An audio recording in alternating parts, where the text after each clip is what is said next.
बड़ी और आपका आज स्वागत सो है। लास्ट टाइम पर हम लोगों ने देखा था कि किस तरह से जो महाराज जी हैं उन्होंने बंदूक चला दी है अपने बंदूक बेटे किसी और के कंधे पे रख के अपने चला बेटे दी के है। कंधे बिल्कुल पर रखकर बंदूक चला दी। अब आगे देखते हैं मजीद क्या होता है, तो चलिए देख लेते हैं ये वीडियो। गुस्से में पितामह पे देखो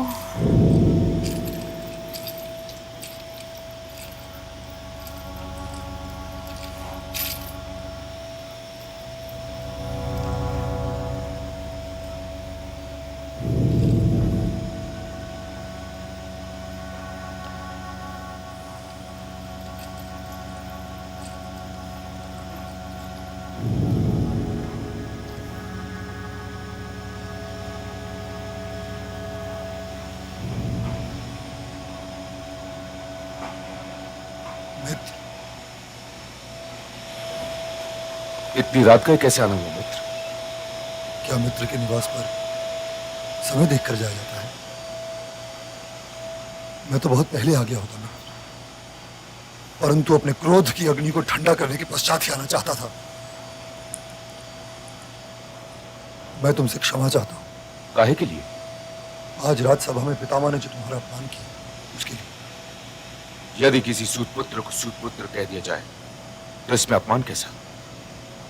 अपमान तो उन्होंने तुम्हारा और दुशासन का किया है, परंतु वो तुम्हारे पितामह हैं। तुम लोगों से कुछ भी कह सकते हैं, पर वो मेरे विषय में एक बात याद रखना कि विराट युद्ध में मेरे 13 अफवानों ने उनके प्रिय गांडीवधारी अर्जुन को भी रोक कर रख दिया था, किंतु उन्हें केवल मेरे घाव दिखाई दिए। अर्जुन से द्वंद्व युद्ध तो मेरा अब होगा और इतिहास साक्षी होगा, और वही आने वाले युगों को बताएगा कि तुम्हारा मित्र कर्ण क्या था और कैसा था। इसलिए तुम मेरी चिंता न करो मित्र। यदि पितामह द्वारा मेरा अपमान हुआ भी तो इस समाचार ने उस अपमान के घाव पर स्नेह लेप लगा दिया, क्योंकि पांडवों से अब युद्ध की तो ठहर ही गई है। मैं तो फिर भी यही कहूंगा। मामाश्री, अब आप कुछ नहीं बोलेंगे। युद्ध आपका कार्यक्षेत्र नहीं है।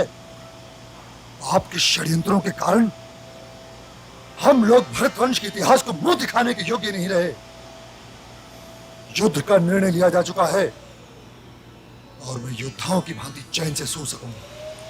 अरे मैं तो युद्ध को इसलिए टाल रहा था भांजे कि पांडवों को हराने का केवल एक उपाय है, परंतु तुम वो उपाय नहीं करोगे वो उपाय, क्योंकि तुम्हारा अहंकार तुम्हें किसी के आगे हाथ फैलाने की आज्ञा ही नहीं देता।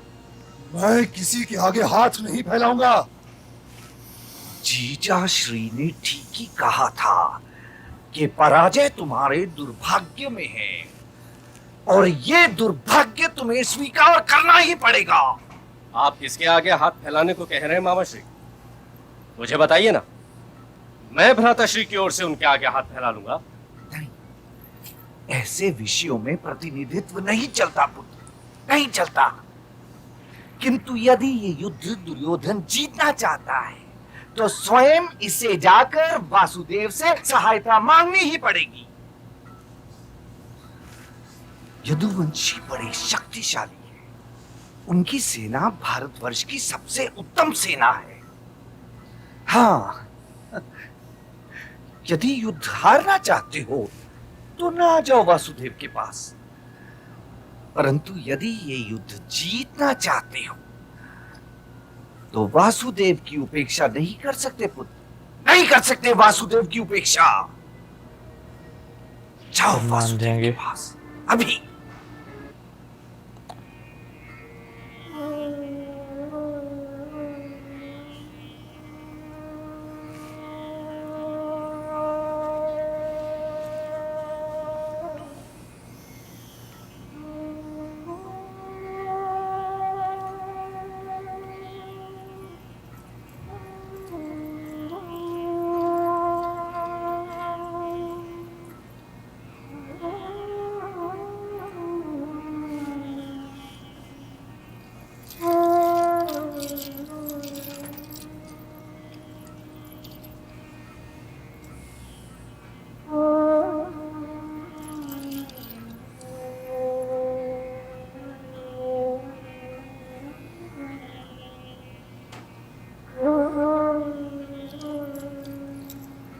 एरो वाली साइड पे बैठेंगे।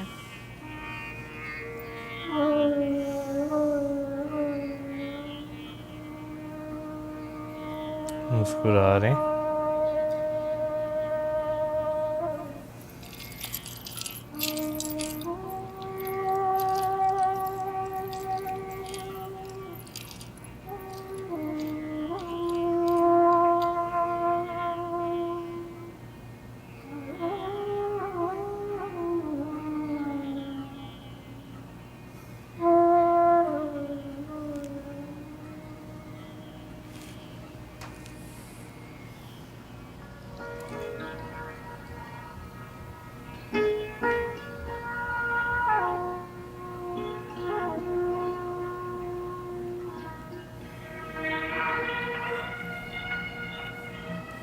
अच्छा, वो कहेंगे पहले मैं आया था। पर देखा। अरे पार्थ, तुम कब आए? पहले मैं आया हूं। अच्छा, तो आप भी आए हैं। किंतु मैंने तो पहले पार्थ ही को देखा। नहीं वासुदेव, ये मुझसे पहले के आए हुए हैं। अच्छा, तो फिर पहले इन्हीं से पूछता हूं कि द्वारिका आने का कष्ट कैसे किया। यह सूचना तो आपको मिल ही चुकी होगी कि हमारा और पांडवों का युद्ध निश्चित है। आपको हमारी सहायता करनी होगी।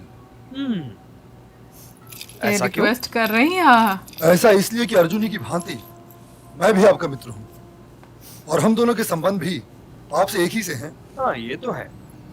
और फिर इसलिए कि पहले मैं आया हूं। हाँ, ये भी ठीक है। पहले आए तो आप ही, परंतु मैंने पहले देखा पार्थ को। अब इसलिए मुझे आप दोनों ही की सहायता करनी पड़ेगी। किंतु अब हम दोनों ही की ओर से युद्ध कैसे कर सकते हैं? युद्ध करने की तो मैंने बात ही नहीं की गांधारी नंदन। मैंने तो बस इतना कहा कि मुझे आप दोनों की सहायता करनी पड़ेगी। अब एक और मेरी नारायणी सेना और दूसरी ओर मैं, केवल मैं निहत्था, और रणभूमि में शस्त्र भी नहीं उठाऊंगा। अब रहा प्रश्न ये कि पहले मांगने का अधिकार किसे है? मुझे है, क्योंकि पहले मैं आया हूं। नहीं, पहले मांगने का अधिकार पार्थ को है, नजर में क्योंकि वही। आपका अनुज है। तो बताओ पार्थ, नारायणी सेना लोगे या मुझे?